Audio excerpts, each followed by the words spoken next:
Studies Starr Forum. Today's talk on foreign policy is the first in a series of Starr Forums on advice to the U.S. administration, to the next U.S. administration, on pressing policy issues. If you haven't picked up one of our postcards with details about upcoming events or signed up for our email list, that is outside. We'd appreciate it if you would. We're delighted tonight to have with us several MIT experts who will address foreign policy problems likely to face our next president. We have Barry Posen, who is the Ford International Professor of Political Science at MIT, Director of the MIT Security Studies Program. His current research interests include U.S. national security policy, the security policy of the European Union, the organization and employment of military force, and great power intervention into civil conflicts.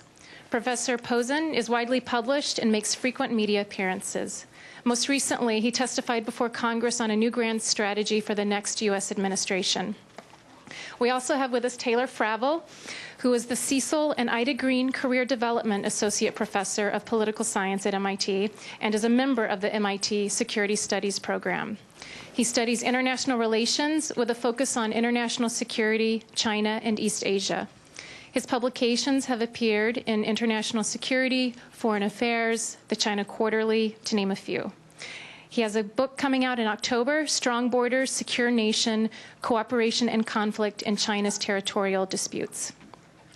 And we also have with us Carol Saivetz. She's a visiting scholar at MIT Center for International Studies and a research associate at Harvard University's Davis Center for Russian and Eurasian Studies.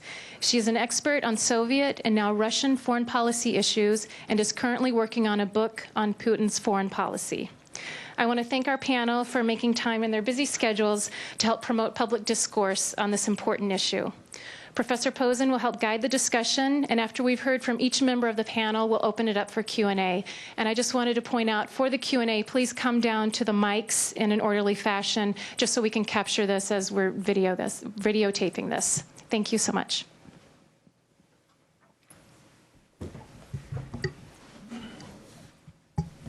Is this on? It is. Good. Well, good afternoon. Thanks for coming out. I'm going to talk a little bit about the future of U.S. grand strategy from a more, I would say, more general point of view. And in particular, I'm going to talk about what I see to be the basic positions of the two candidates, and then a little bit about what I think is missing from the discussion of grand strategy. I'm going to remind you a little bit what a grand strategy is first, and to some extent, if you get to define a problem, you get to determine the rest of the discussion. So I'll play my little game, and then you can all deviate from it. I have a rather narrow definition of grand strategy. Grand strategy is a state's plan for achieving security. My version of security is rather narrow. It's about safety, sovereignty, territorial integrity, and power position being the means to the end, and threats to these things, and remedies for those threats. A grand strategy has to set some priorities because resources are scarce, and a grand strategy should have a certain logic to it. When someone tells you that these are the threats, these are the remedies, these are the priorities, you want to ask the question why, and they should have some sort of story for that why. Now, grand strategy is related to your foreign policy, but it's not the same. Foreign policy could include many other issues. Grand strategy is about the issues that could hurt badly enough that you'd be willing to kill or die for them. And I think you need to distinguish grand strategy and security issues from other issues that have to do with welfare and lifestyle and prosperity, and issues that have to do with philanthropy. Economic issues or security issues when they have to do with these kinds of threats to safety, threats to sovereignty, threats to power position. But not all economic issues, just because they're abroad, are necessarily grand strategy issues. Now, why would you want to have a grand strategy? Well, there's four problems that grand strategy has to address. One is the problem of scarcity. Resources are always scarce, and I think in this country they're going to get scarcer. Second of all, there's a problem of coordination, right? You're trying to coordinate in your national security policy the actions of vast numbers of people in many different bureaucracies. You want to try and move everybody in the same direction at once. This is very hard to do, so at least you need the general outlines of an orientation that you can try and put in people's heads so they'll move in that direction. Grand strategies are good for accountability, and this is basically, I think, a democracy thing. If you have a clearly stated grand strategy, if you've had a debate about grand strategy, when new ideas are proposed, new adventures are planned, The rest of us have a way of asking the question, well, what did this have to do with the big story you told us a week ago or 2 weeks ago or last year, the one that we had all the discussion of? So it helps for accountability in a democracy. And finally, it helps with communication. At least in grand strategy, often what you're doing is coercing or deterring. You're trying to convince people to do things or not to do things. Well, they don't know what to do or what not to do if you don't explain to them what you care about and what bad things are going to happen if they don't do what you want them to do or they do what you don't want them to do. Now, I want to talk now about the grand strategies of the candidates, McCain and Obama. What I'm going to say will probably surprise you. Thus far, based upon what we've seen, the two presidential candidates largely share a view on U.S. grand strategy, in my view. And the view is rather expansive. Both of them have a long global agenda for U.S. security goals.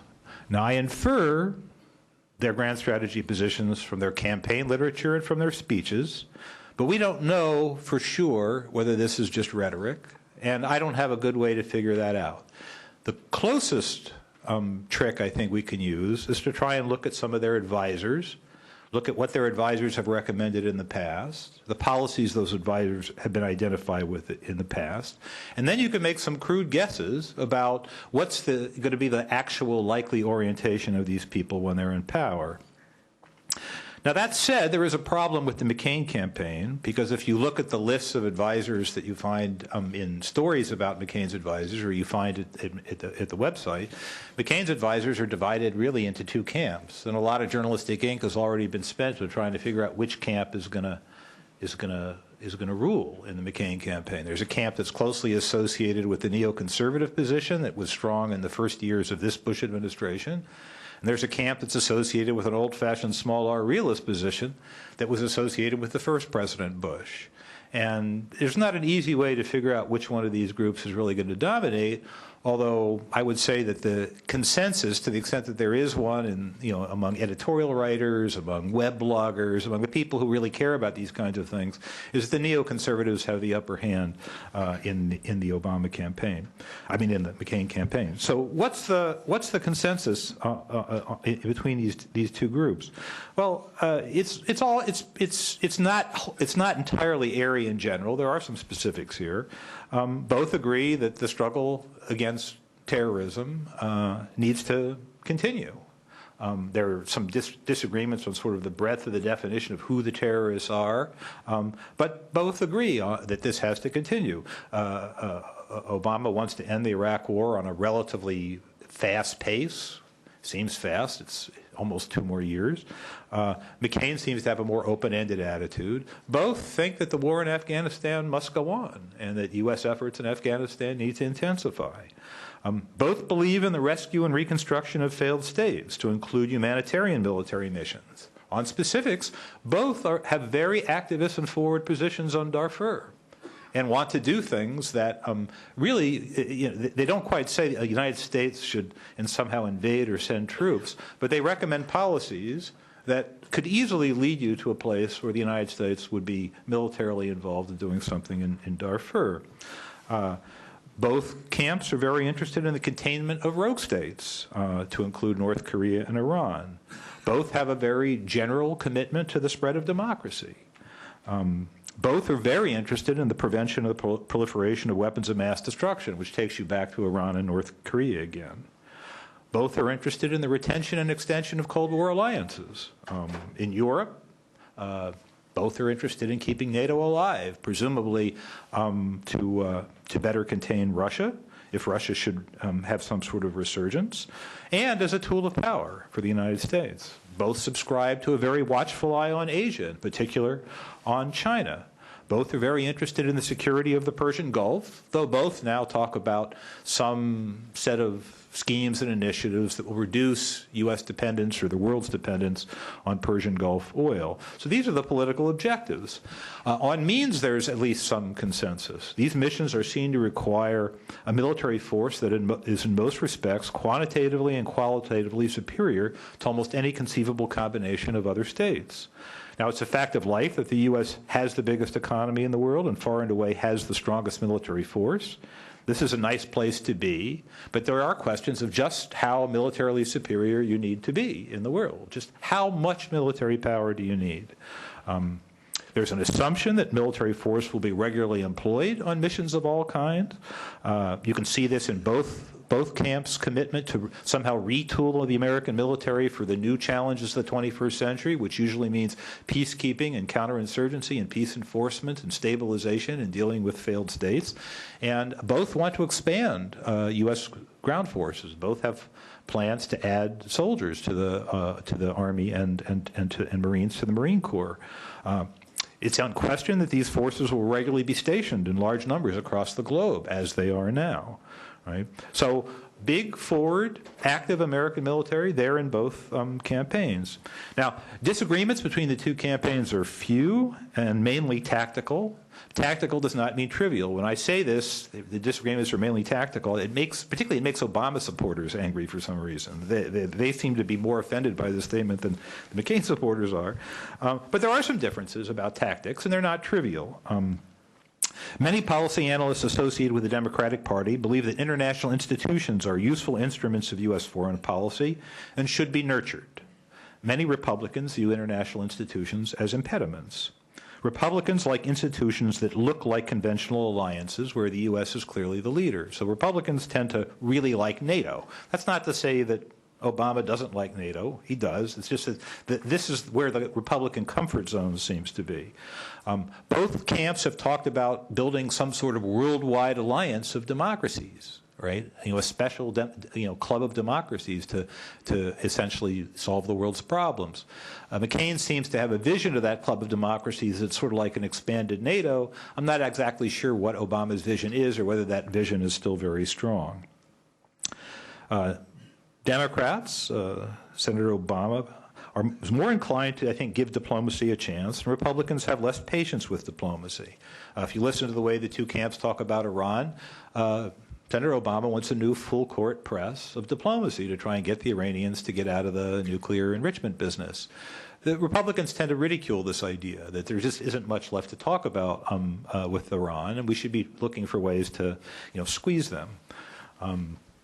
Until recently, many Democrats hoped for a new set of nuclear arms control agreements to manage the post-Cold War world, while Republicans wanted the U.S. to have a free hand. This has changed recently, judging from speeches by Senator McCain.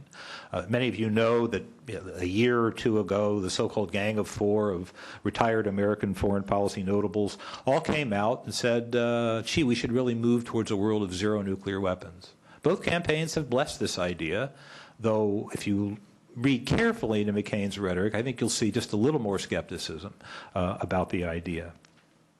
So I see a lot of commonality in ends, a lot of commonality in means, a little bit difference in tactics. These differences would probably be real, right? You would notice them, and you might feel better or worse about the differences in tactics.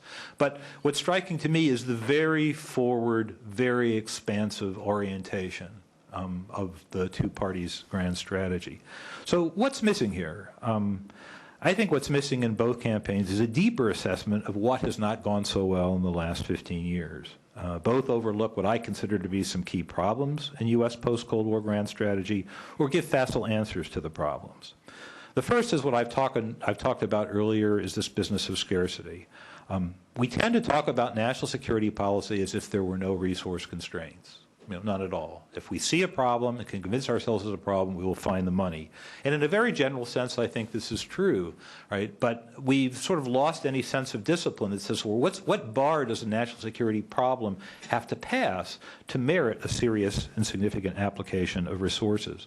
Now, it's particularly important, I think, that we start thinking about priority and start thinking about scarcity for a number of reasons. One, these wars that both parties seem to be interested in, these situations of counterinsurgency and stabilization and whatnot, they turn out to be wildly expensive, and just in dollar terms. Holding aside the question of your personnel costs and the people who are killed and the people who are wounded on your side and their side, it just seems to be very expensive in dollar terms.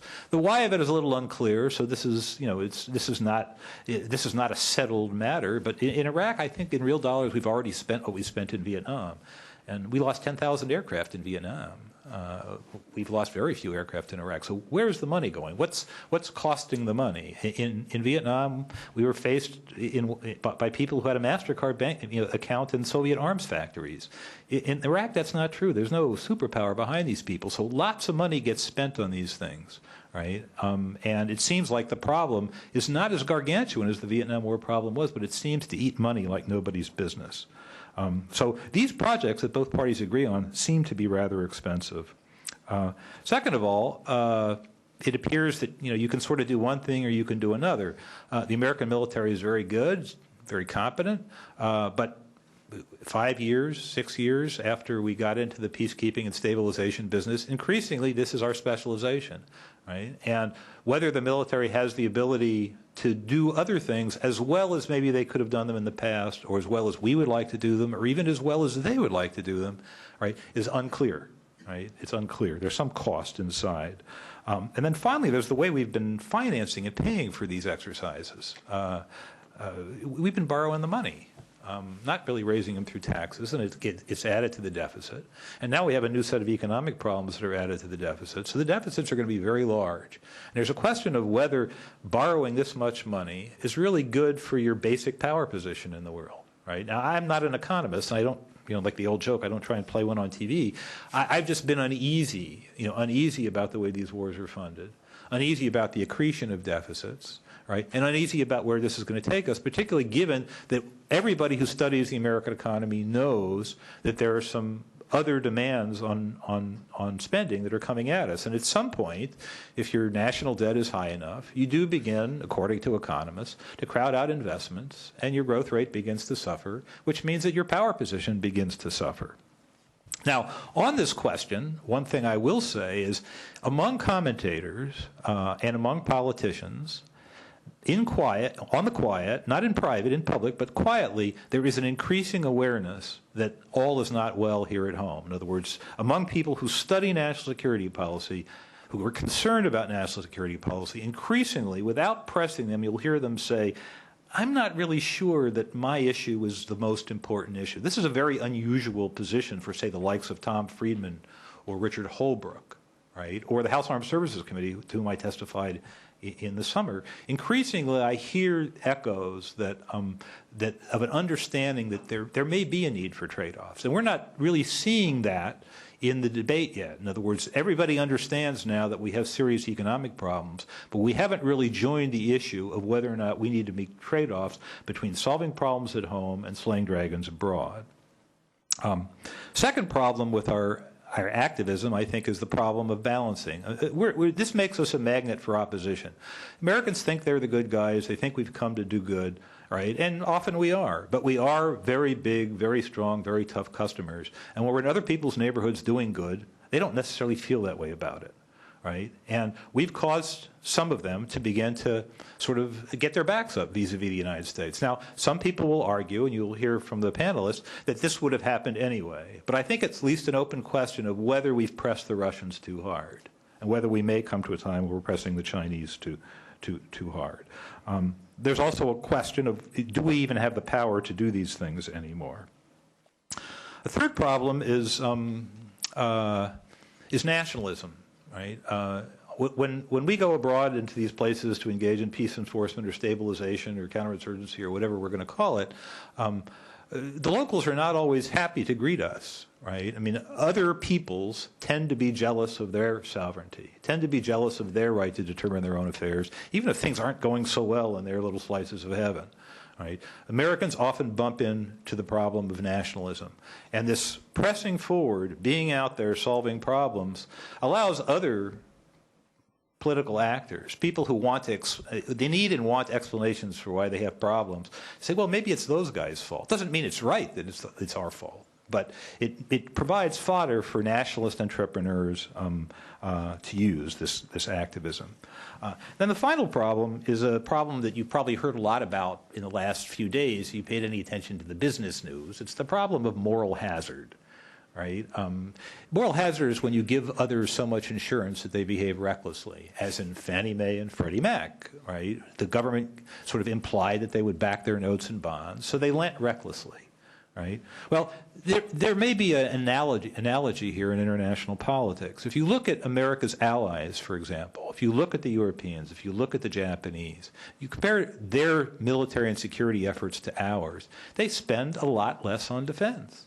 We're up above, I think, 4% of GDP or something on defense. They're spending 2.5%. And we imagine we're spending this money to make the world secure for everybody. Well, why don't they feel sufficiently insecure to ante up a bit more, right? We're making it easy for them to underspend, right? And so the net provision of security here is not so great. And a big part of it comes out of our pocket, out of money that we have to invest. Then the flip side of this free riding problem is what I call reckless driving.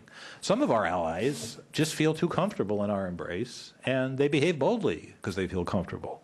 And here I would include Taiwan, which lately seems to have gotten over its reckless driving phase, Israel, which I think still is a reckless driver, and the Iraqi government, which I think is incredibly reckless driver and continues to do so. Because they feel comfortable, they feel safe, they also act boldly. And sometimes their boldness is not necessarily in America's interest. Now, I think these are all important problems we've encountered in the last few years. You're not hearing them much discussed. I think the most likely one to creep onto the radar screen in the policy debate will probably be this issue of can we do everything we want to do? But even given that, I think we're not there yet.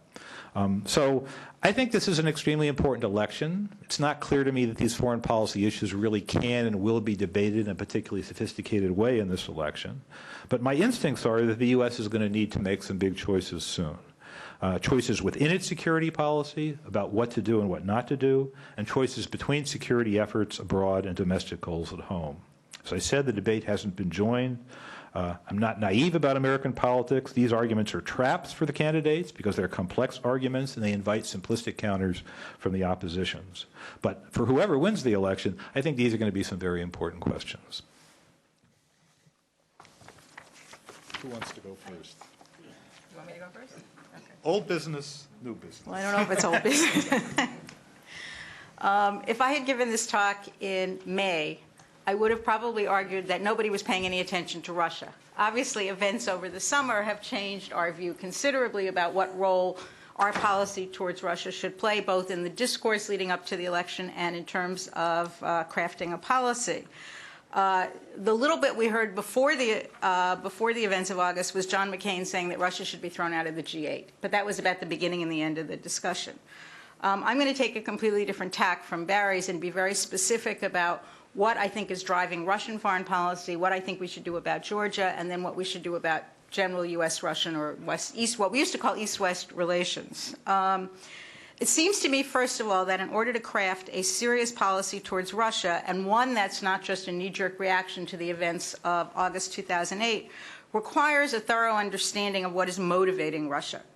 And I've argued repeatedly, those of you who have heard me before, that Putin came to power in 2000 determined to restore Russia's superpower status.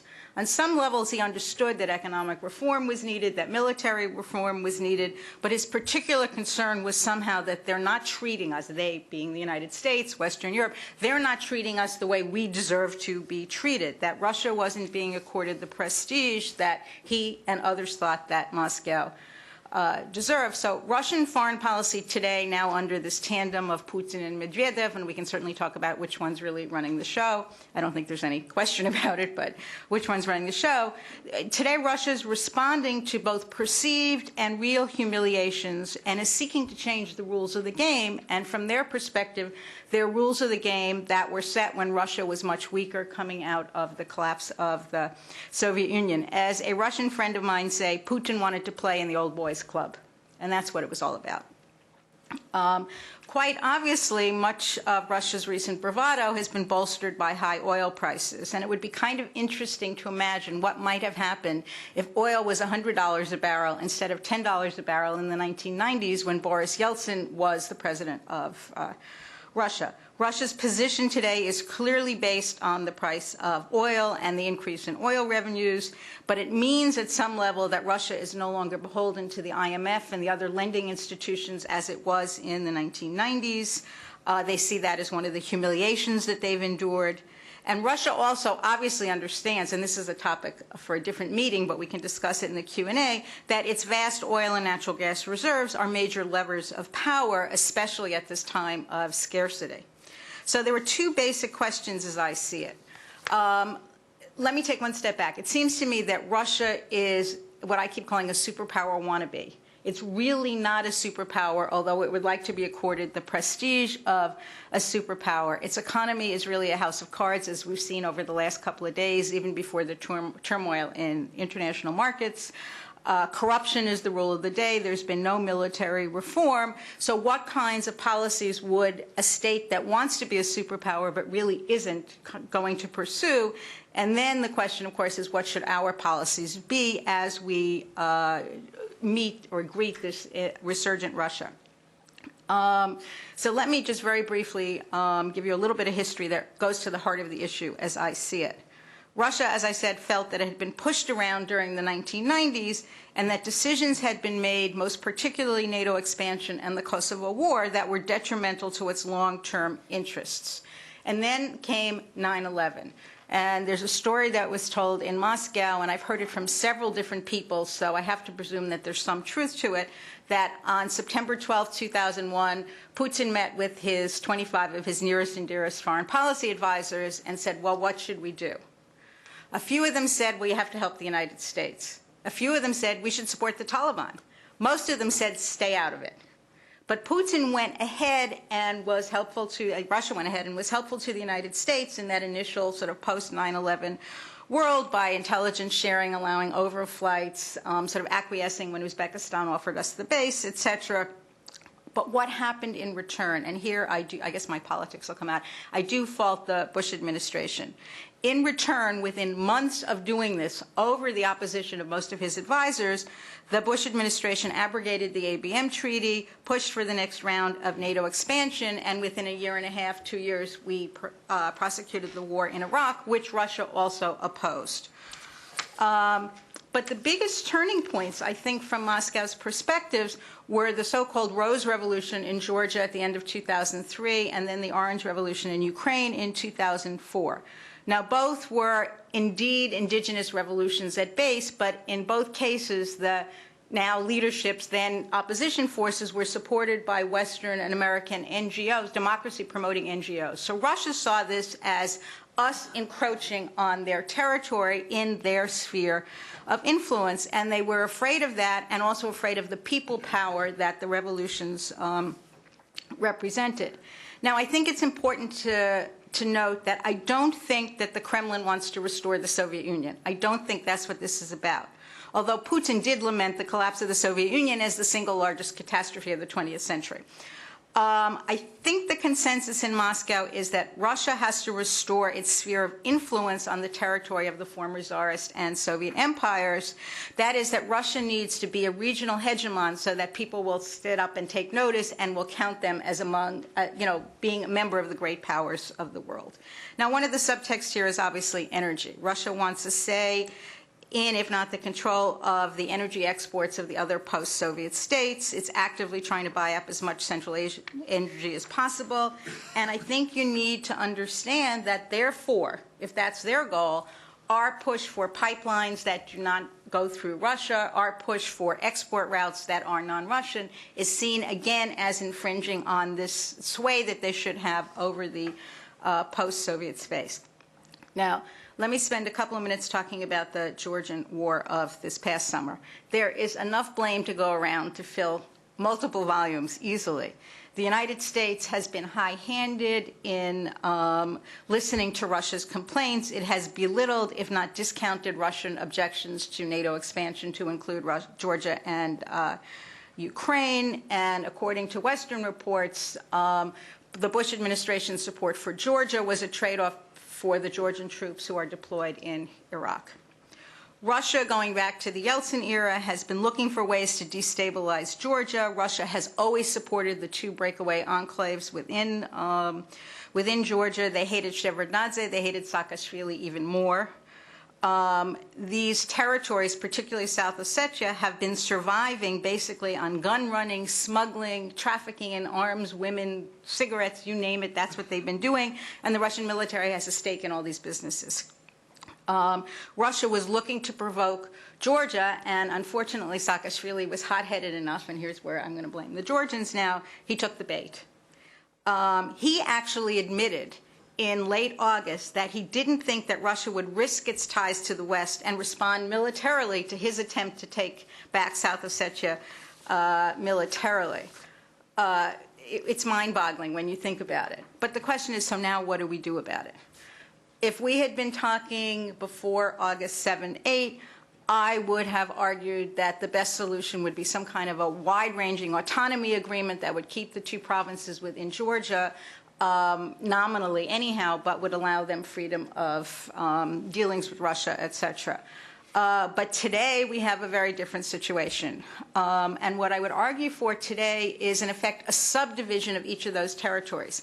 Each of those territories has Abkhaz and Ossetians, but also had ethnic Georgians. That's some kind of a subdivision, probably movement of ethnic groups, etc. And those that are Abkhaz and Ossetian could withdraw from Georgia, secede from Georgia, but the Georgian part should be allowed to remain within the country. There's the question of the troop deployments. Russia is supposed to pull back to the borders of South Ossetia and Abkhazia, but only after EU peacekeepers are in place, but there's been no agreement about where they can be deployed and how they can be deployed. And Russia has announced that it's doubling, if not tripling, the number of its troops in each of these provinces. Now, one of the things that you need to note as you look at this is that Russian troops have not been impartial peacekeepers. They were part of a peacekeeping arrangement, but they have clearly been siding with the separatists against the wishes of the Georgian government. So what would we do? It seems to me that if you could subdivide these two regions, and then in return for the recognition of the independence of these smaller entities, I would argue first you should internationalize the peacekeeping force so that it's truly a peacekeeping force, and it should be coupled with a phased withdrawal of most of the Russian troops. There would obviously need to be security guarantees offered to both sides. And I think that we need to make clear to the Russians what the costs of its actions are. We've seen the fall, almost collapse of the Russian stock market. Now, granted, some of that is because, as I said before, of the turmoil in international markets, but it had fallen 40% before this week. So it's not just what's going on this week. There has been flight of the ruble from Russia. Again, more money is going out than is coming in, and the government has had to intervene several times to prop up the value of the ruble vis-a-vis the dollar. The EU-Russia partnership is now on hold. The United States has withdrawn, the Bush administration has withdrawn the nuclear cooperation agreement between the two countries. But I think almost as important is the fact that there are far-reaching political ramifications for Russia itself. Russia's playing with fire here because there are any number of ethnic separatist groups within the Russian Federation, particularly in the North Caucasus, on the other side of the border from Georgia, that could now be tempted. Well, if you've recognized the independence of the Abkhaz and the Ossetians, what about the Chechens? What about the Ingushet? What about all these other nationalities? In fact, Putin last week admitted that Russia responded precisely because of the fear of the contagion into the North Caucasus. The other cost, I think, has been the very tepid support at best that Russia has gotten from its other allies, most particularly China and the members of the Shanghai Cooperation Organization. And just the other day, the Asian Development Bank, of which China is part, has offered Georgia a major loan, in a sense, over the objections of the Russians. Now, looking back and taking a look at the wider picture, I think the first thing we need to do is to understand that however we proceed in U.S.-Russian relations has to be delinked from the solution of the Georgian crisis. I think it's a huge mistake for either administration, whoever wins in November, to say, well, okay, we're going to pay you back for Georgia, and then that becomes only a downward spiral. So I think we need to consider what it is that we want from the Russians. We want cooperation on fighting terrorism, including help with the resurgent Taliban in Afghanistan. We want cooperation on the Iranian nuclear issue, and I would make the argument that it cannot be ultimately in Moscow's interest to have a nuclearized Iran on its former borders and perhaps feeling its oats and making trouble in Central Asia. We, the Europeans particularly, would like free-flowing energy from Russia to Western Europe, but on purely commercial terms, ironically, as it was in Soviet days and as it has not been in the last couple of years. We don't want Russia to be the spoiler around the world, and I think that's the temptation of this superpower wannabe. We would like cooperation and not creating obstacles in the Middle East peace process. And I think particularly if McCain is elected, they'll go forward with the missile defense program in Europe, and we would like to buy their, at best, buy their acquiescence in going forward with the program. So what does Russia want from us? Russia wants a recognition of their interests. It doesn't mean we have to agree, but it means that we have to acknowledge that they are one of the rule setters in international politics. They certainly want us to stop preaching about democracy. This is not helpful. They feel as if we're mucking around in their backyard and in the corridors of the Kremlin. They would like an end to NATO expansion. They wanted, until very recently, now there seems to be some question about it, accession to WTO. They want to monopolize energy exports from Central Asia, and they certainly do not want missile defense. Now, we can't rerun the history of the last 8 years. We can't redo the perceived slights from Moscow's perspective, nor can we take back, for example, Putin's Munich speech of just a little over a year ago. So my answer to this dilemma would be something that I'm calling selective engagement.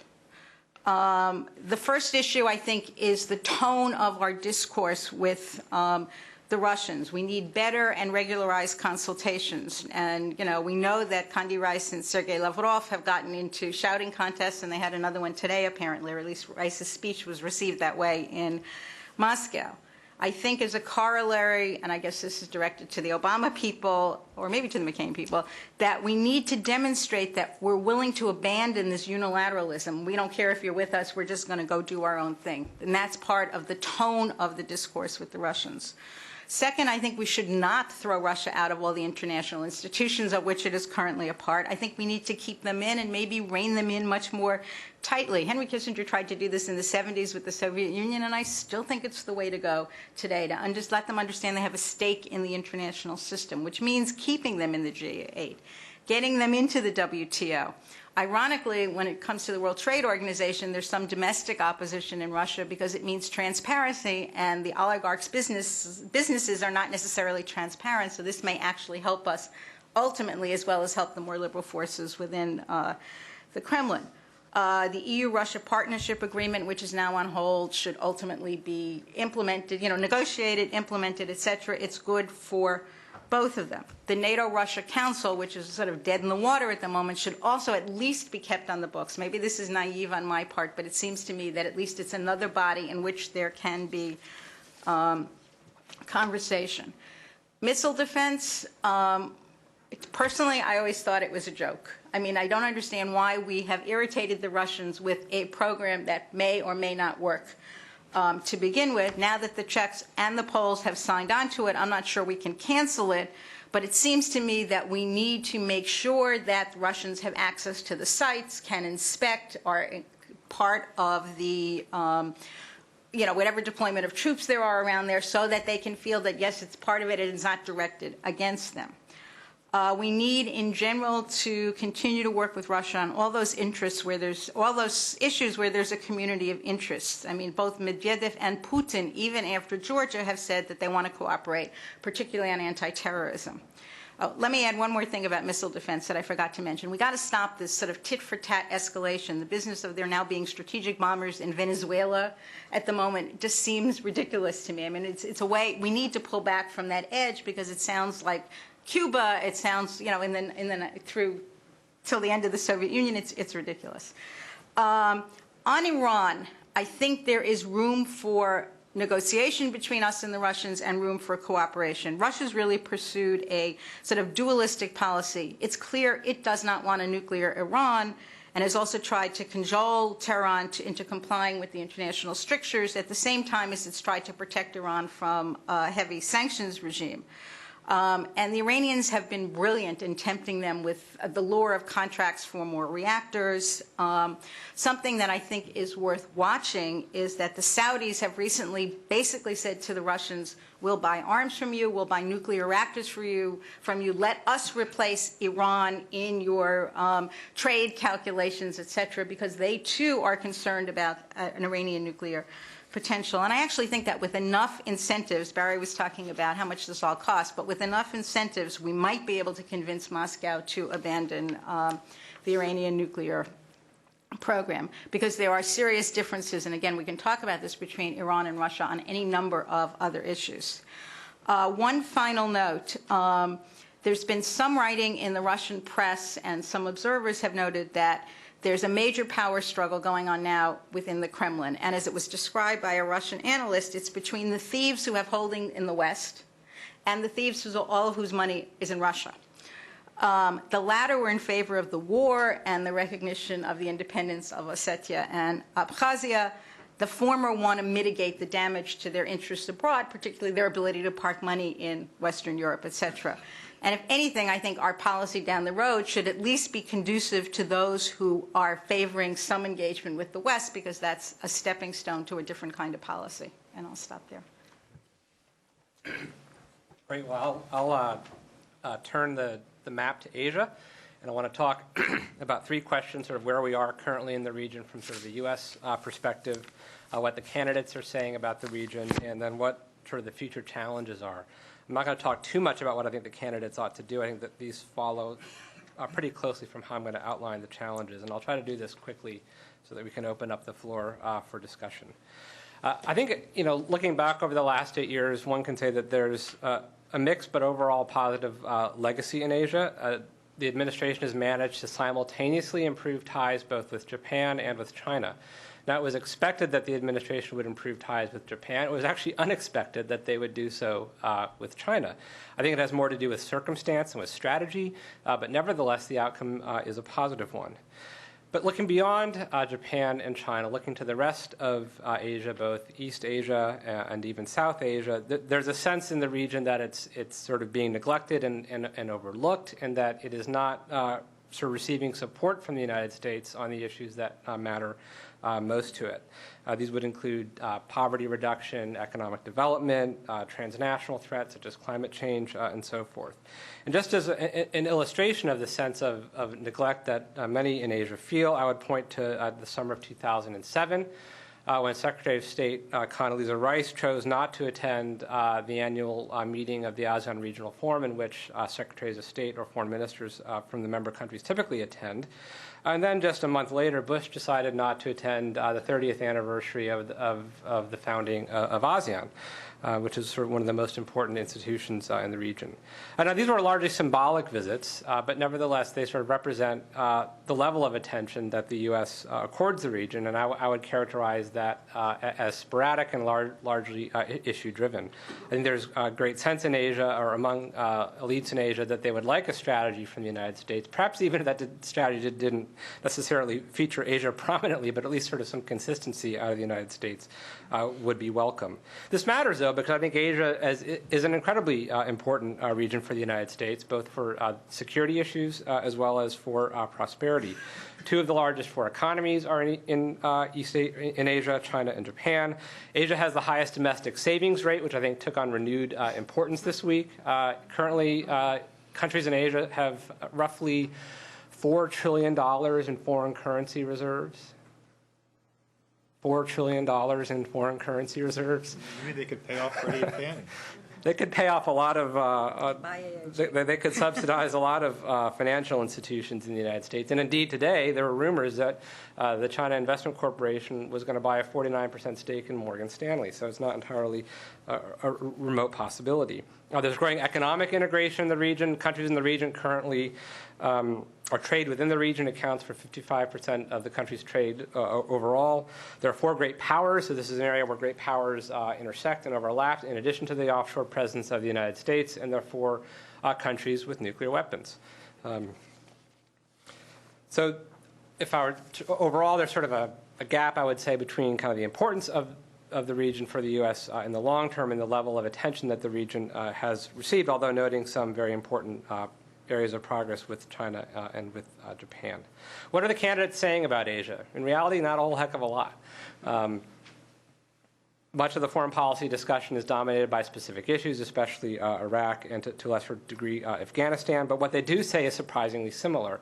And I'll just use China here as an example. Last week, the American Chamber of Commerce in China published a series of essays by McCain and Obama on their policies towards China. I really didn't know which was which. Like, if you read them through and you didn't, I just passed them out and gave half of them to this side of the audience and half to this side and said, tell me which one is McCain and which is Obama. Really, you can't tell.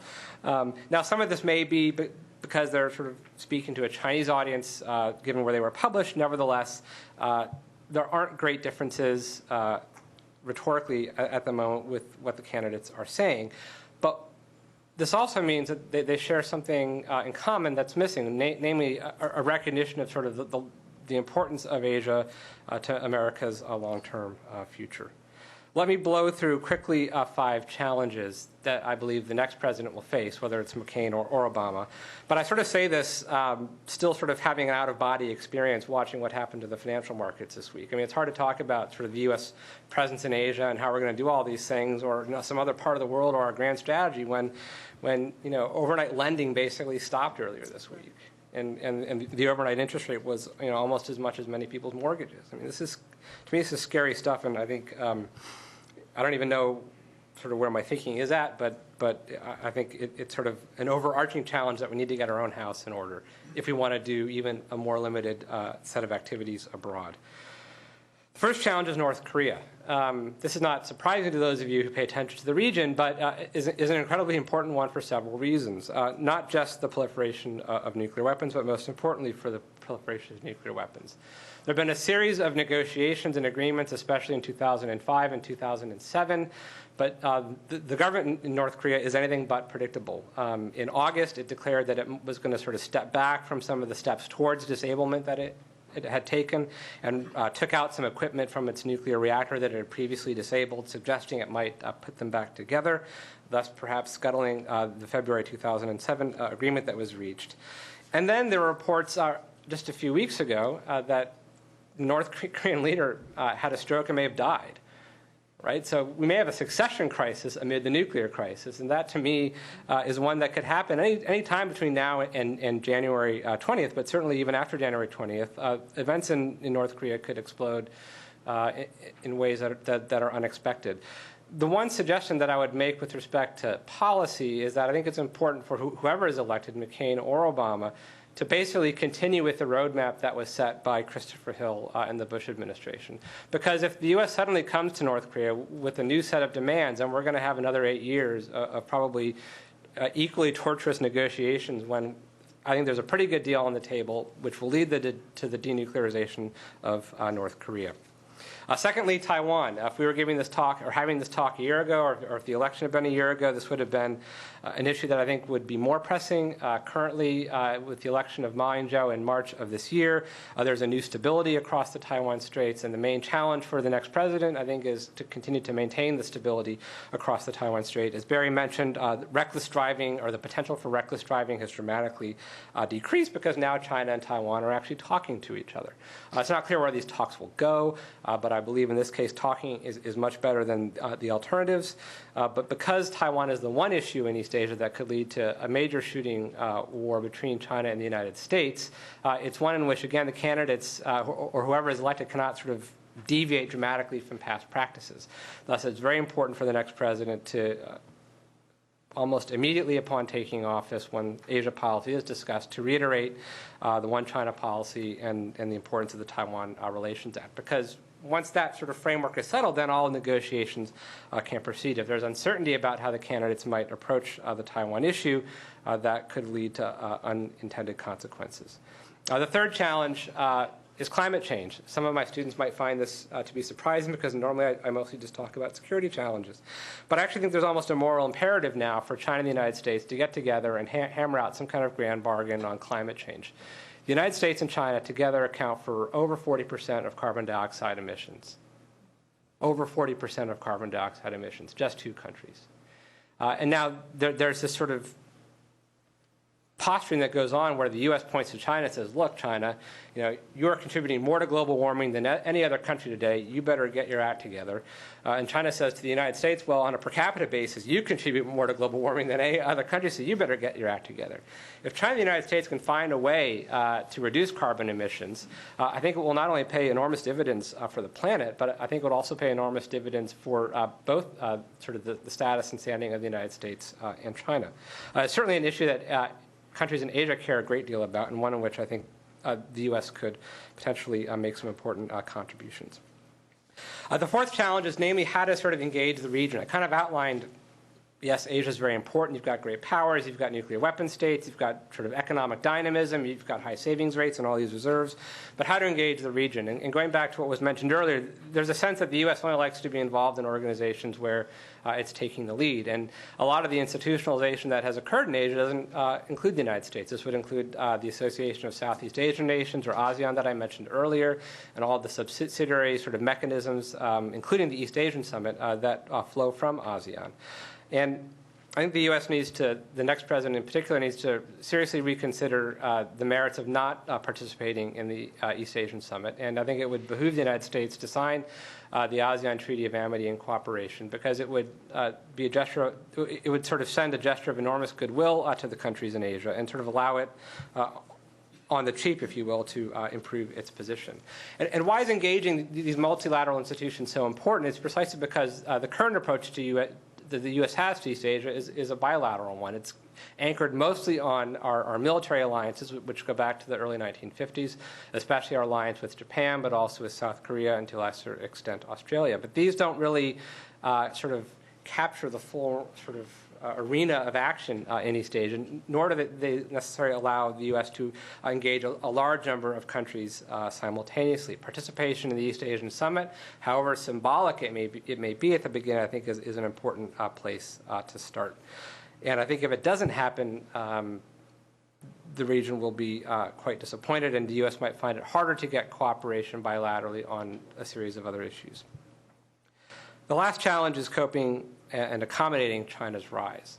And one could give many lectures on the potential threats that China's rise poses, the opportunities that China's rise poses, and so forth. But here the main challenge is the uncertainty about what kind of an actor China will be when it's more powerful and what kind of ambitions it might have in the region. And there's concern that China aspires to be a hegemon, that it aspires to sort of push out or kick out the United States and become sort of the dominant power. There's also concern that China, when it's stronger, will be especially prone to using force to settle its international disputes. And this is reflected by opinion polls, which just show a large sense of discomfort about China in the region. Now, the uncertainty about China, which is just uncertainty, it's not a foregone conclusion, is intensified by several factors. I think in Washington that there's a tendency to sort of have worst-case assumptions about what a stronger China might, or how a stronger China might behave.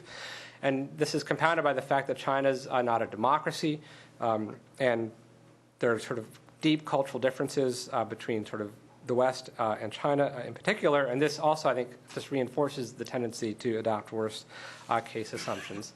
And then finally, there's stated policy under the current administration to persuade or dissuade the rise of a peer competitor. And there's a belief that the only potential peer competitor on the horizon is China. Now, I would say this. If we were having this talk even 3 or 4 months ago, we might say that China's prone to manipulating energy markets, and China is the rising power that's prone to muscle flexing and disputes over sovereignty. But quite thankfully, Russia has been the country that has been much more willing to manipulate energy markets and flex its muscles in issues where sovereignty is at stake. And I mentioned this not just as a point of humor, but simply to say that how China will behave is certainly, in the future, certainly not a foregone conclusion today. Today, China is not challenging the system. In fact, China has achieved 10% economic growth over roughly a 25-year period precisely by playing along with the rules of the current international system, joining all the cornerstone intergovernmental organizations from the United Nations in 1972 to the World Trade Organization in 2001. Moreover, it would be very difficult for China to assume the position of hegemon, precisely for the reasons that I stated earlier. There are many nuclear weapon states in Asia. China happens to border all of them, and there are also other great powers in the region that would naturally, to some degree, balance against China's rise. So I don't think we need to sort of overstate the potential harm that China might cause, and thus we don't need to invest heavily in military resources to meet that need, because we already have tremendous military assets in East Asia that can do this for us. Policies with respect to China, and I'll only highlight two here. Again, I don't think the next president should abandon the high-level dialogues that were created under the Bush administration. I think both the strategic economic dialogue out of the Treasury Department and the senior dialogue out of the State Department have been incredibly helpful in deepening and consolidating the relationship between China and the United States. And I also think the United States and other countries need to think seriously about how to further deepen China's participation in existing institutions, such as the G8, for example, which includes Russia but not China, even though China's economy is twice the size of the Russian economy. China is also not a member of the International Energy Agency, yet China is going to be the leading consumer of energy quite shortly. And so there are reasons why China is not a member of these organizations, part of which have to do with the nature of its political system. But again, I think it's worth rethinking sort of the requirements of membership, because to have China out of these institutions and out of these meetings, I think in the long run will not be productive. It will only create further tension and friction. So I will stop there, and now I think we can throw the floor open to questions. Those are the mics.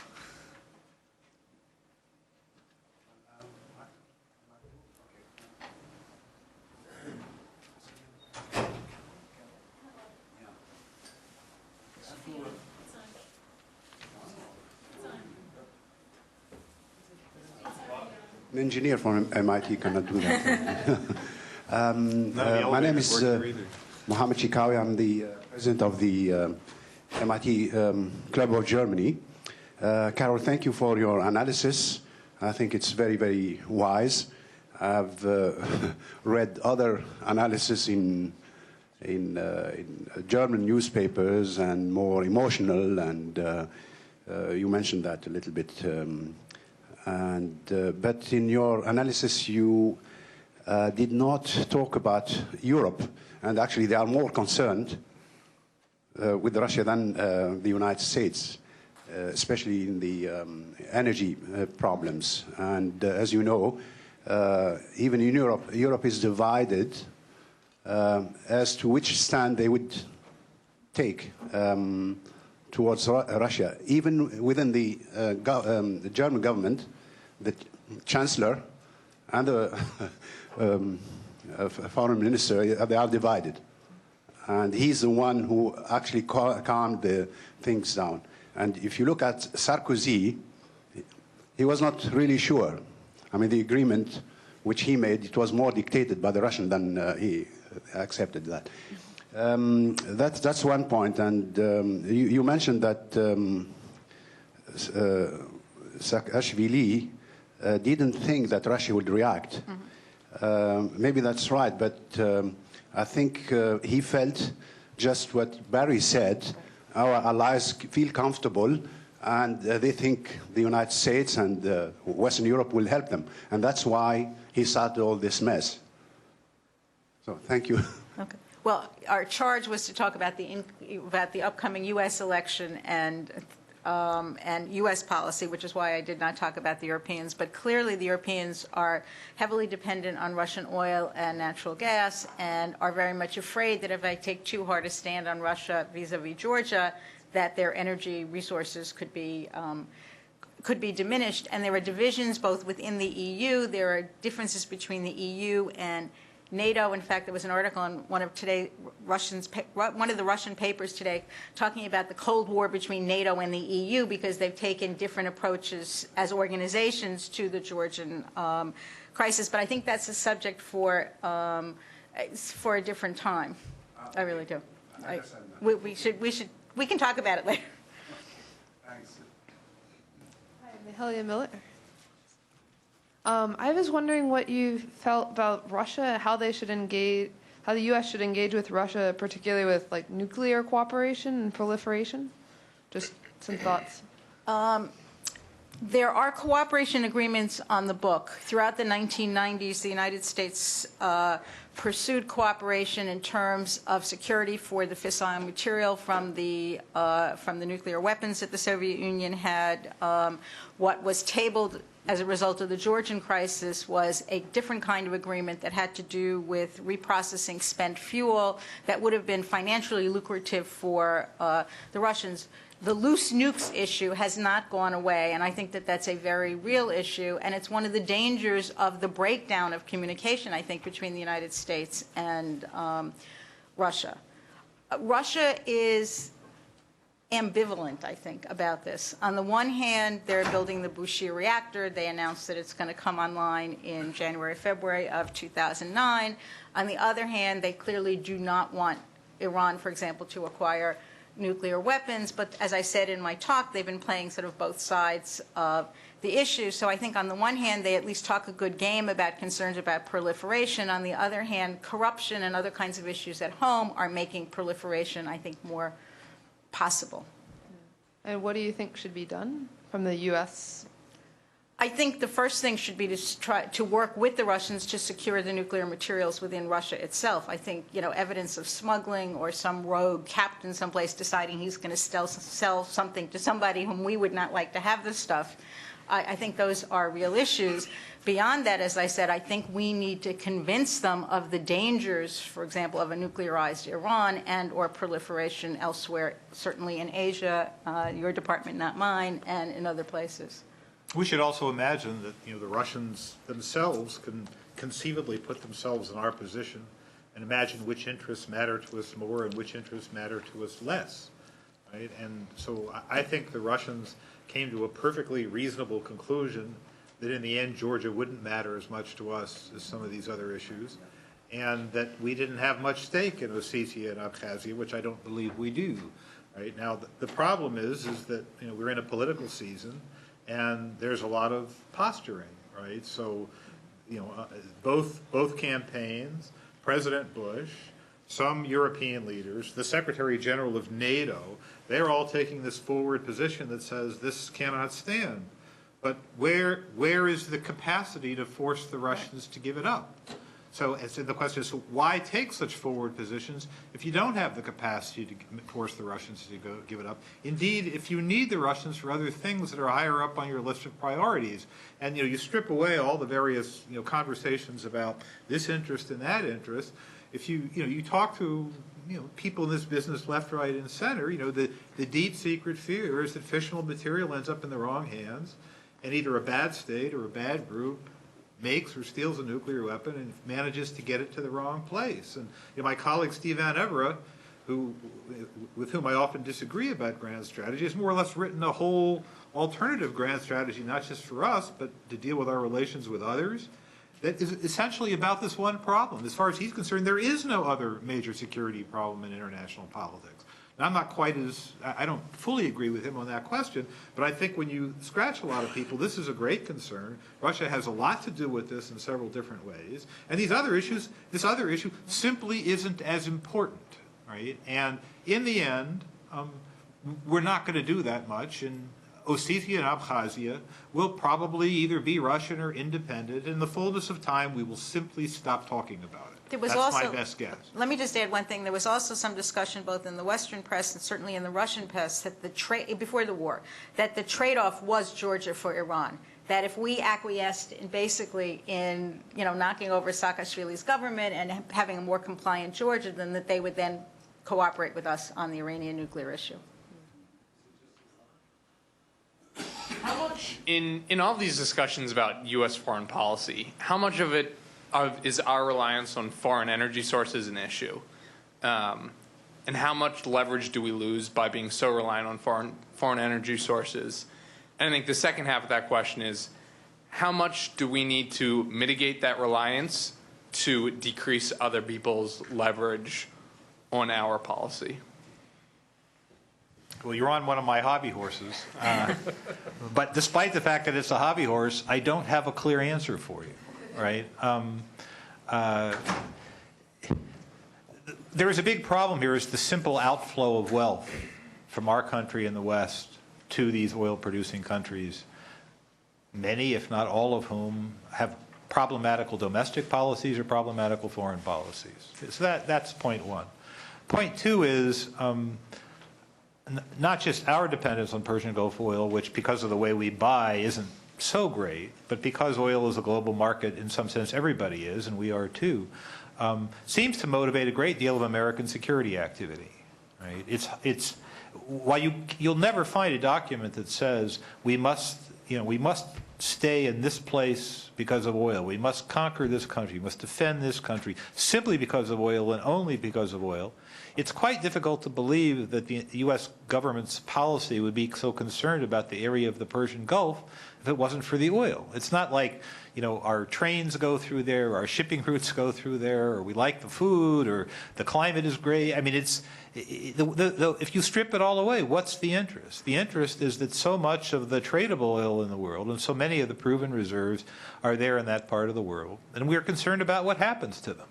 Right? Now, that concern motivates, I believe, to be a huge amount of military activity, costly military activity.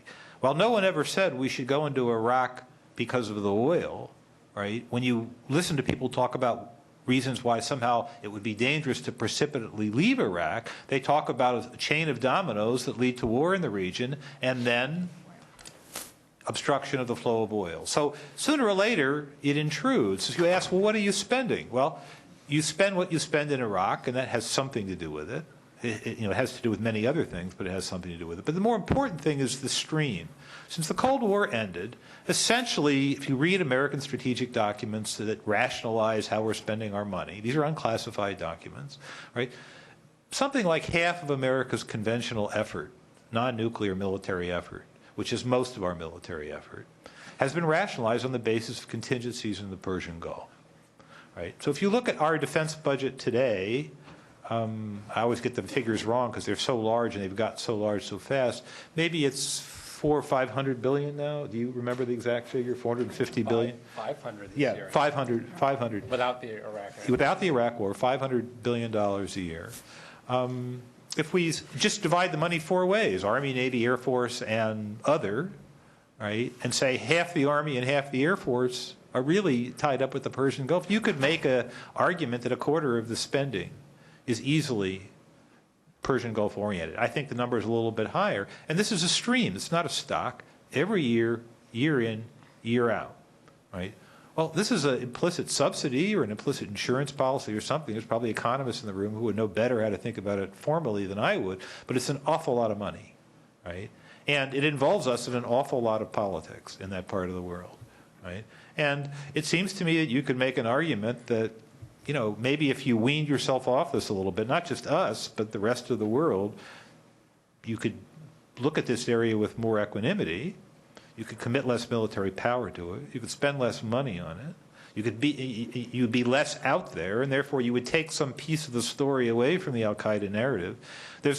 One can draw a picture that says, or write a story that says, this relationship is deeply troublesome, and that we should be working very energetically to do something about it, and that we can't think about solving the problem in isolation from the way we're currently solving the problem. In other words, the way we currently solve the problem is military power and strategic petroleum reserve. Those are the way we currently solve the problem, right? And somehow we're going to wait for the magical invention of some other solution that breaks us of our addiction to oil.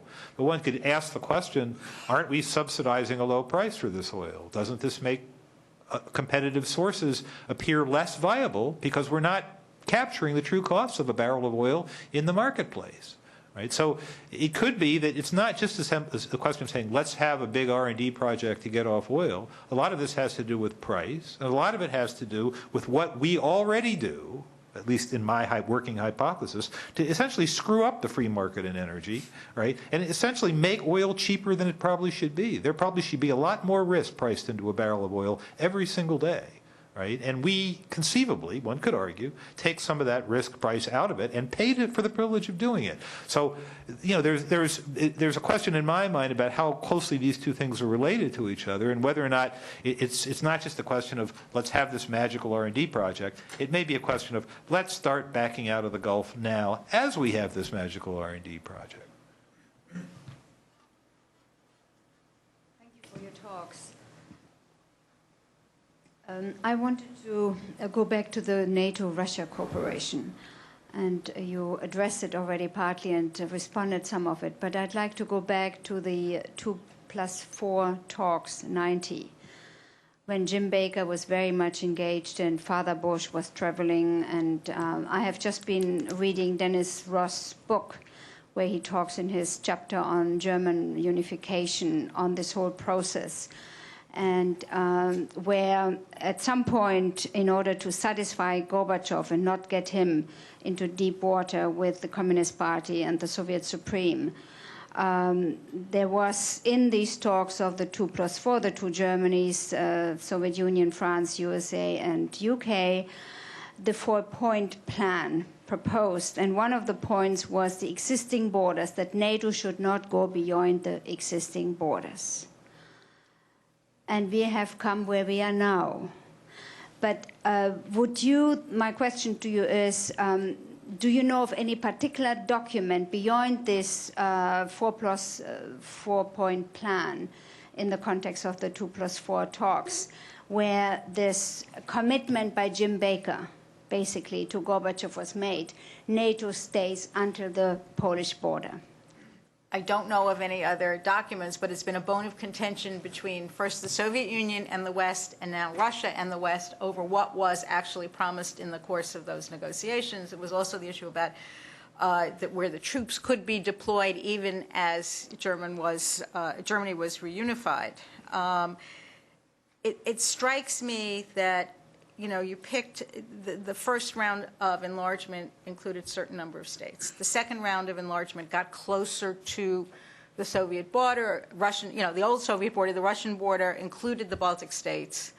If you think about it in terms of Russia having felt betrayed, which was one of my points, then any discussion whatsoever of Georgia and Ukraine becoming part of NATO are, you know, quadruply inflammatory to the Russians, who feel betrayed by this agreement, which some people say did exist and didn't exist back in the late 1980s, early 1990s. So the recommendation is that the new president should go back and make sure that NATO and Russia gets to talk again. I think that's the only way to go, because otherwise we will wind up in some kind of a Cold War, which is not in anybody's interests. Exactly. Thank you.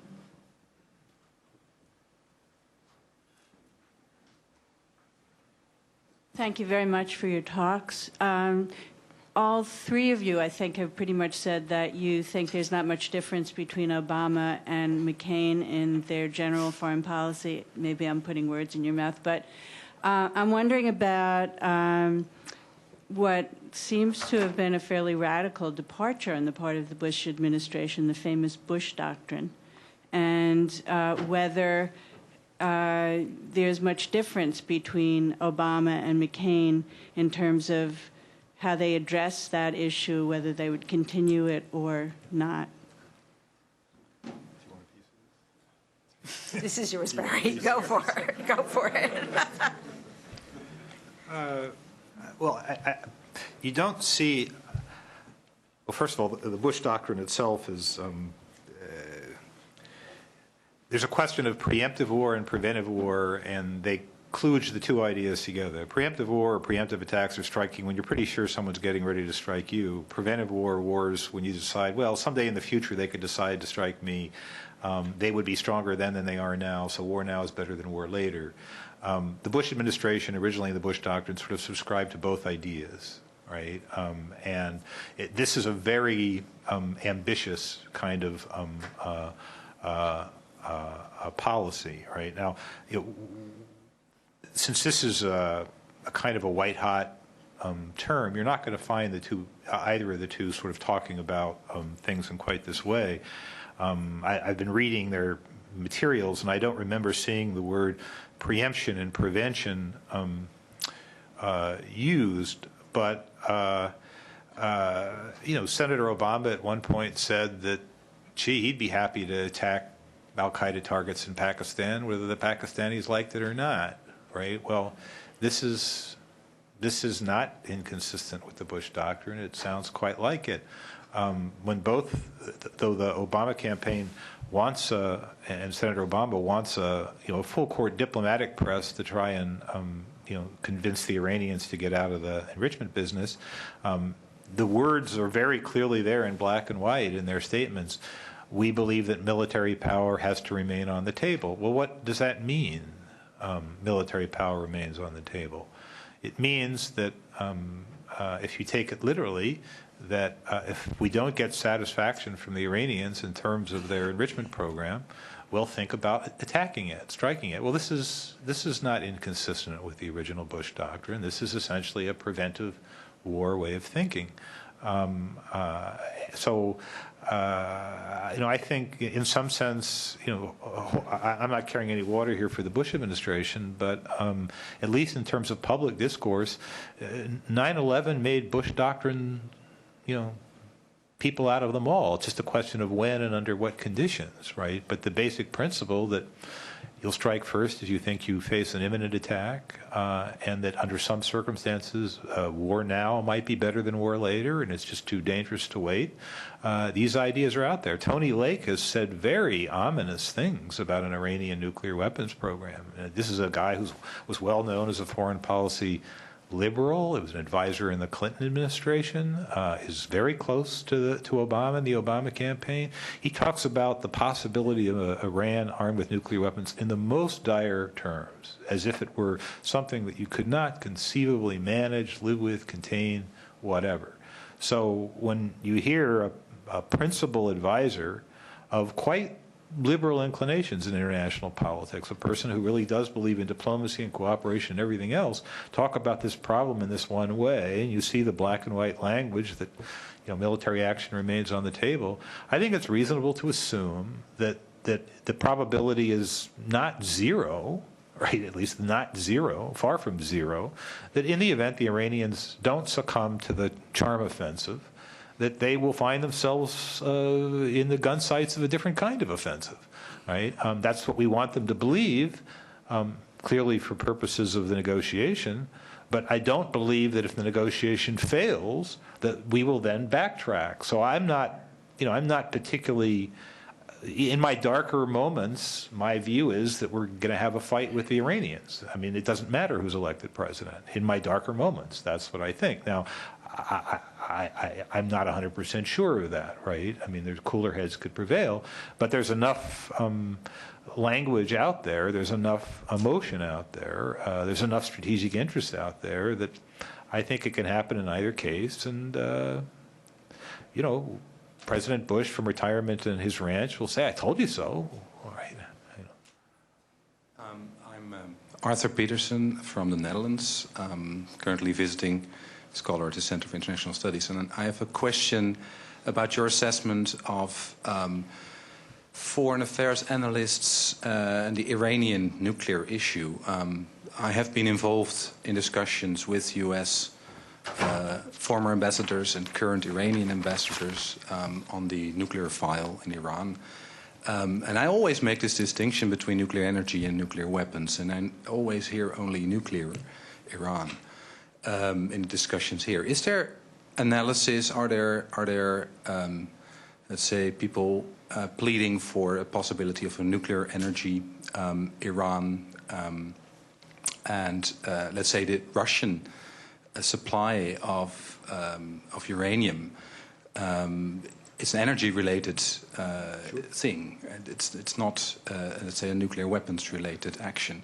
Is this distinction? I was just wondering, as an European, whether in the debate some people are making this distinction, even though I have worries about Iran myself, to be honest. I mean, that's clear, but you have to think about what will be the end situation, and is a nuclear energy Iran an acceptable end situation, or is that not even an acceptable end situation for the U.S.? Well, this will be the thing to be determined in the event that there is a new diplomatic offensive. The focus of much of the concern is that the Iranians are building enrichment capability, which they claim is to be independent in nuclear fuel, or partly independent in making nuclear fuel for reactors. And of course, the same technology allows, with some engineering amendations to the plant, to the centrifuge plant, would allow you to enrich sufficiently to get nuclear weapons. The position of governments, including several European governments, is no enrichment in Iran. That's the going-in position. No enrichment in Iran. It's not the same as saying no reactors in Iran. It's no enrichment in Iran. That's been the going-in position. And also, no plutonium separation either, but that program seems to be slower and sleepier in Iran. The Iranian position is this puts, here we are going to invest in all this energy capital, and you guys are going to control the fuel for the reactors, so you just, we're spending a huge amount of money to give you a knife at our throat. So why would we do that? We need some autonomy. A middle ground has been suggested by several people, including Jim Walsh, who works with us, Jeff Forden, who's here at MIT, ambassadors and whatnot. You've probably talked to these people, of some kind of multinational enrichment facility in Iran, right? They would have an ownership stake. Somebody else would have ownership stakes. The technology would not be the technology they're using now. It would somehow be a bit more complicated. And the Iranians would essentially be back in good standing in the NPT-IAEA, and they would do this. This is the idea that's been bandied about. And some people say the Iranians have said, okay, this sounds okay to us. Some Iranians will say this. I mean, I often worry about track 2 diplomacy because basically reasonable people on each side get together and are reasonable together. So you get, so that's not really the basis for a negotiation. It points the way to a negotiation. So that's where we are. And my own view is that that in the end the Iranians probably won't bite on such a deal, but I don't know Iran very well. Some of the people who are in this business really talk to the Iranians a lot, and they think maybe the Iranians would bite. So my view would be try it. But that said, it still means the United States and others getting by this idea of no enrichment in Iran, because the truth of the matter is if you set up a big, sophisticated enrichment facility and we own it together and operate it together, sooner or later the Iranians will know how to operate it without us, and any moment they can kick you out and get back in the game. And now, of course, at that moment you have the option of bombing it in the same way you would have with their own facility. So these ideas are out there. It's not obvious that the powers have really stepped up to them. You got to remember the Bush administration really wants to be rid of the Iranian regime, and that's all mixed up in this diplomacy, right? My suspicion is that, and it's only a suspicion, that the deal you would have to offer the Iranians is not nearly as nice as this multinational enrichment deal. That the deal you would have to offer them is to say, look, we understand that you want independence. You understand that even if you had this giant facility, you still wouldn't be independent. But we think that you can run a few thousand centrifuges and learn this technology and play with it, and as your energy industry expands, and as we get accustomed to the idea that our inspections and verification, the IAEA really does have good control over this, this can grow in the fullness of time. So put a cap on it. Leave it. In other words, basically you offer them a national program under very strict conditions, with the understanding that if they deviate from those conditions, something bad, unnamed, is going to happen, right? I think that's in the end what we're going to have to offer, and I think that's a much higher political hurdle for Western people to cross, right? For example, I think it's pretty clear that the Israelis wouldn't be very happy with this, right? And the Americans would, if the Americans want to make such an offer, they would have to discipline their ally, have to take the Israelis and decide, we know you don't like it, but it's what we're doing, and you're going to accept it. And that's another political fight that somebody has to fight. So this is why I'm sort of not optimistic, right? But I think it's a good thing that there are many different alternatives out there. There is some creative thinking, and these ideas should be tried. Some, a better incentive package and a clearer cost package, and it should be tried. And to the credit, to Obama's credit, this is something that, in a weird way, I think Bush 1 understood much better than Bush 2. If you go through all this rigmarole, and then you don't get a deal, and then you decide you want to attack, the attack will be more legitimate. Right? I mean, this is a way to build legitimacy for war. And that's something else that the Iranians have to understand. In other words, that as they're involved in a negotiation with you, if we can structure the negotiation in a way that makes them seem like the obstinate parties, as the clock ticks, the war that maybe we might not want to do because it's going to make everyone angry, we might stop worrying about making people angry because we will have reconciled them to the inevitability, right? So the Obama people never talk about this. The diplomacy can be a very interesting tool of coercion and a very interesting tool of actual war, right? But we've gotten away from this, and I think that whether this is part of the full story of this one important difference that I do see in the Obama people, the dark side of diplomacy, whether that's part of their full story. I think they have an intuition about this that's somewhat different from the McCain people. McCain people talk a good game on this, but I think you sort of have to look at who they are and how they are, particularly the neocon wing. And I think the people around Obama, I think, will be cleverer at this. So if you're the Iranians and you're voting, I don't think it's so clear actually which of these people you prefer as president, right? Okay. When you talked at the beginning, you talked about the U.S. agenda for the next administration. If you compare what Bush came in with on the military side, everybody was kind of conscious of the U.S. ability to assert its force. When you look at the new president, it's going to be almost impossible to assert force in the same way. You look at the economic power coming out of the Clinton years, you look at it right now, I don't see the U.S. pushing the agenda. You look at the moral and soft power after 9/11, you compare it right now after Guantanamo, I don't see the U.S. So if you look at the diminished power, economic, political, and moral, or soft power of the U.S.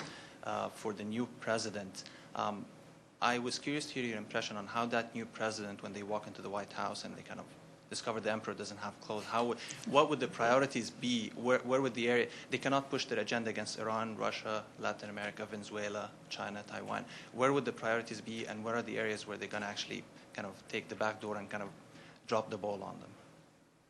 Boy, this is a terrific question, and I wish I had an answer for you. In other words, my basic nature is to agree with the premise of your question, right, which is that you're walking into, the new president is walking into the casino with a much shorter bankroll than the last president did, right? And I think I believe that's the facts of the case.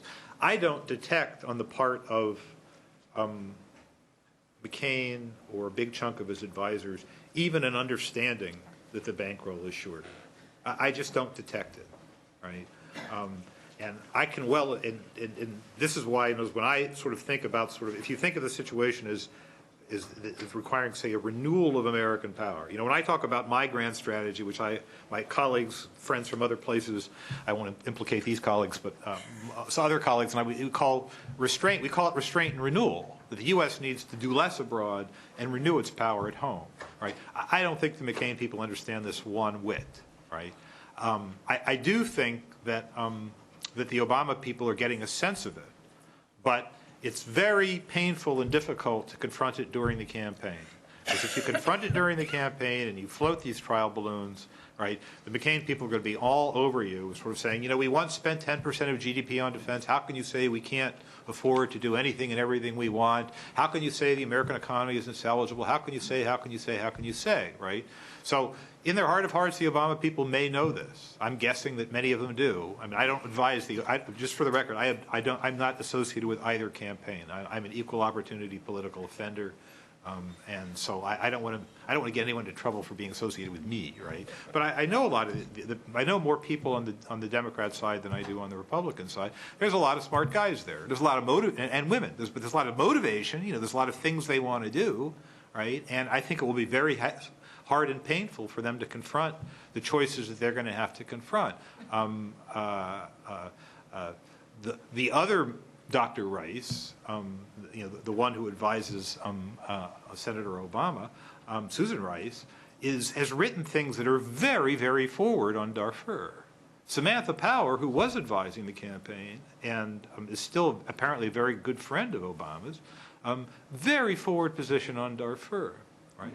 I don't know how you can take these positions at all, even in the abstract, looking at where and what U.S. military forces are currently doing, where and what European military forces are currently doing. Right? I don't know how you can take these positions. Right? So I have to assume that these positions are really coming in some sense from the heart, not just the head. Right? And if you look at if you go to the Obama website, they're very clear and very forward on what they say they want to do about Darfur. I think when you walk in and you find out, not that the cupboard is bare, but that there's not as much in there as it used to be, and you have to start sort of figuring out what you're going to do, I think they're going to have to make some very hard choices. I personally think that, sadly, tragically for the people who are involved in these situations, the humanitarian intervention story is in the end going to go by the by, right? I think within the defense budget, even though there's a lot of optimism, I think, about keeping it high to protect sort of the Democratic Party's credentials on national security, which have been laboriously built, I think they're going to find that facts are facts, and facts are stubborn things, and they're going to have to cut the defense budget. Not just the Iraq war budget, which you like to say, here's the place to get some free money. I think the core of the defense budget is probably going to have to come down, right? So that's part of it, and it's obvious. I'm not. Taylor knows more about economics and business and finance than I do. I think he once worked in that industry. I never did, but there's a lot. It seems like there's a lot of reform that's going to have to happen here, right? And the amount of debt out there means that the interest costs are going to be humongous, which again is going to cut into what you can do. So I'm like you. I see a very constrained president, and very constrained America. Not weak, not pitiful, not helpless, but constrained, right? And having to confront the question of do we need a comprehensive strategy to renew the power and prestige of this country? Now, the Obama people have that intuition, but the key thing about strategy they haven't yet confronted is scarcity and priority and hard choices. That's the thing that's going to await them.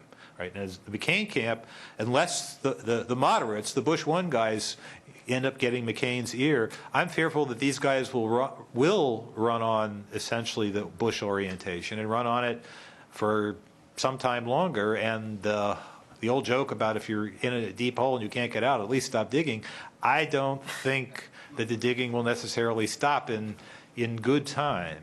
Right? So I'm betraying my political views here and who I support for president and why, but the reality that you captured in your very eloquent remarks, I don't think that reality is fully realized in the body politic yet, and I'm not even sure that it's fully realized in the heads of all the players.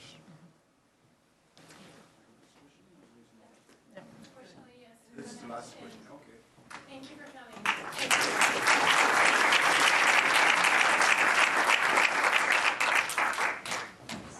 I'm sorry I monopolized this. What the question is directed that way. I proves my point. No. Proves my point. The energy question you should pick up a piece of too, because we're trying to compete. Right, yeah. I was waiting for you to jump into that markets. Just close. I got something. I'm